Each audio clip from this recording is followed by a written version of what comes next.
Time for Journey is Interactive, and we're going to be delving a lot more into the issues of the fallout of the KNUST Rampus. Aisha Ibrahim is here. Hello, Aisha. Hello, Israel, and of You're course, looking different oh, today. okay, I'm sure the viewers would have noticed too. different. All right, so we'll see. But we'll also be looking at a book that was written by an author, Martin, that says that women are more faithful than men. We're going to be exploring that. I know you won't support that, will you? Some guy has written a book. It's a lady, actually. Some lady has written a book. Of course, but she spoke with experts to come out with that book. I see. She didn't just dream it. Anyway, so you know how to join the conversations on facebook.com/journeys on TV, and on Twitter is at Journeys on TV. On WhatsApp, the number is on your screen. Now, former students of KNUST have cataloged abuses students suffered, which triggered violent protests on Monday. A 7-page press statement by the concerned fellows of the Katanga Hall said KNUST lecturers are known to cane students, and also when they were there, they were made to kneel in the rain, among other punishments. Take a look. To the statements.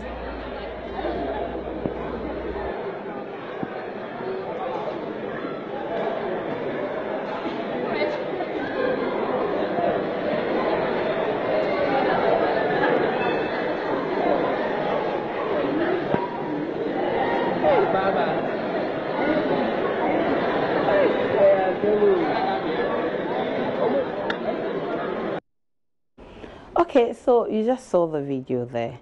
Israel, did you experience anything like that while No, at not the at all. university? No, okay, never. I also didn't experience anything like that, so I don't know exactly what is happening now. Should this be allowed in tertiary institutions? Because we can't be punished right from nursery to JHS, SHS. Some SHS is so not nice, and we will get the chance to come to university. We need some privacy, some free time to do things on our own, and you start bringing up things like punishments, not even lectures per se, like securities. It's our fees that pay them. So I'm fully in support of the brutality and the vandalism. Okay, no, because to begin with, I don't even believe it still goes on or it happens here.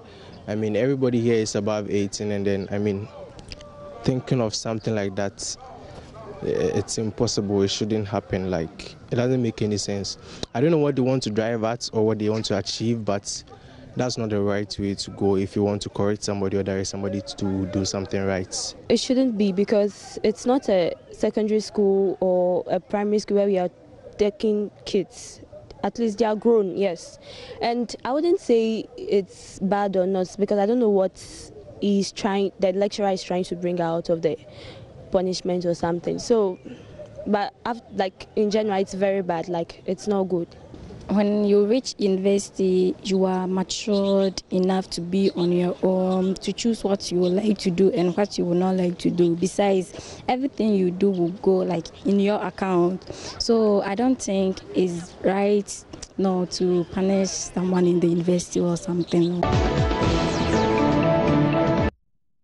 Okay, so you heard people from the streets. A lot more are on Facebook. Let's check that. All right, so John Roxon says, yes, this is bad, and this lecture was sanctioned. It happened about 2 years ago. We shouldn't now project this to give reason and sense to the stupidity that happened on campus on Monday. Now, this indeed was corroborated by the University Relations Officer when we spoke with him earlier on the show. Okay. He indicated that, yes, the lecture was sanctioned. Now, Boating Erasta says, well, I see this lecturer cane student. No wonder, because UCC2, there is class register. Every day you have to sign it, or else you prepare for resit, which means you resit. The sheriff says, if such acts of barbarism like caning and kneeling in the rain are made unlawful among younger students in the first and second cycle institutions of our nation, it obviously has no justification to exist in tertiary institutions. I feel lecturers who cane students are professionally incapacitated and whose qualification should be subjected to critical scrutiny. Anaman Respi says, imagine a wicked parent being asked to kneel down in front of your girlfriend lecture hall or campus. Hey, but this is unacceptable. What did What did they do? Were they latecomers? That's very unacceptable. Their heart has a limit in which nonsense cannot be accommodated, and riot is the language of the unheard. All right. Kofi Asamoah says, former students cataloging abuses of KNUST. Are they the mouthpiece of the students? Can the students speak for themselves? This confirms the belief that the riots were planned and masterminded by some alumni. Let's get on to WhatsApp and see some of the comments that are coming. Oh, it's buzzing. Walanyo from Akwetia says, oh, how? How can this happen even in tertiary? Oh, no, I can't believe this. Which campus is that, Aisha? And it's KNUST right there for you. That's why you didn't add your name. It says, I strongly believe support students' activism, but not to the extent of vandalizing properties as being done by the KNUST students. And this one said, hey, tertiary institution lashing. We have different age groups there, and some are even older than some of the lecturers. But this does not call for them to destroy properties. This only happens in Ghana. And it's coming from Martina Baby. This one says, I condemn vandalism. And Sly from KJB says, I support the students. This one, Kumlau says, I would have gone mad if it happened at my time 14 years ago. But anyway, the lecturer is fulfilling scripture. Spare the rod and spoil the child, since the students are now young. Okay. Those are some comments there. And this one, so Obama from Opokwase, he says, in as much as I'm in a disagreement with the conversion of Katanga into a mixed hall, let's also be careful of how we pamper these students. So I don't consider what I saw in the video to be any serious flogging, such that we should make it capital out of. I rest my case. Dr. Koto says, universities are becoming advanced primary schools. And this one says, KNUST serious matter power, and it's coming from Passion from Tema. This one, Gideon, he says, in this 21st century in tertiary, because some are husbands and wives, so it shouldn't happen. And Edward sends us this. He says, good evening, Israel and Aisha. In this 21st century, how could a university lecturer subject students to lashing? Maybe it's happening only in this part of the world.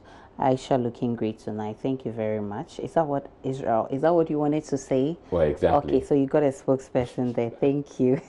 Larry said, please, will Commonwealth and Volta to be converted to mixed halls? I beg, don't try that one. We don't want to see more. Don't try it. And this one, okay, he sent us a video.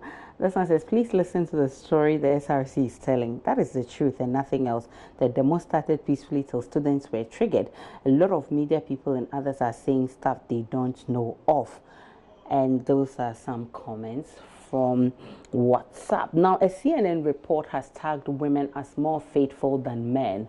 And the point Israel doesn't like. But the report was triggered by the book titled Untrue.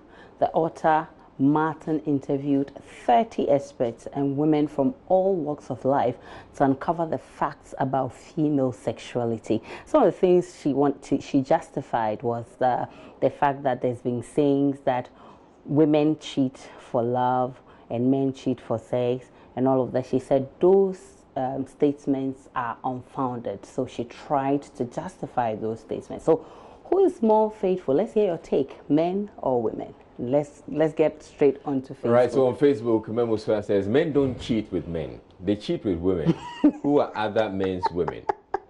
Aisha, should we continue? Am I the one who wrote the book? By Jeremiah says, the finding of that research is authentic. Women are really more faithful than their men. Bam. The spirit that is torturing men when it comes to faithfulness is only God who knows. Sheriff says men are more faithful than their female counterpart. Scroll through the phone book of a lady's phone and you will see names like credit, wardrobe, hairdo. The list continues unabated. And only then would you appreciate the authenticity of my earlier session. Sam says, did we need a report to know that? And NS says men are naturally polygamous, especially in Africa. Kwesi says, but we don't need research to know this. Even in the Bible, the evidence is clear.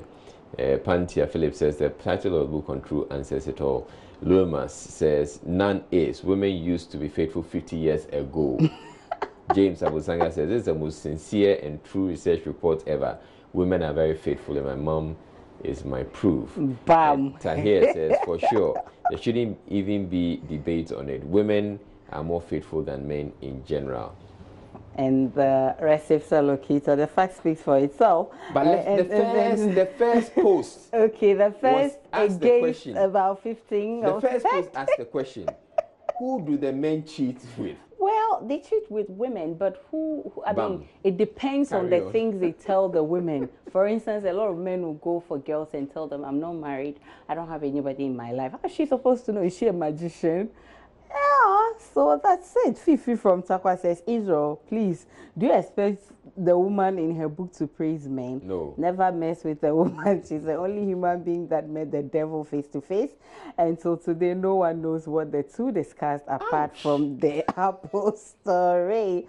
Those are some comments. Unfortunately, I can't take. There are a lot of comments coming. That's how we end the interactive segment. My name is Aisha Prime.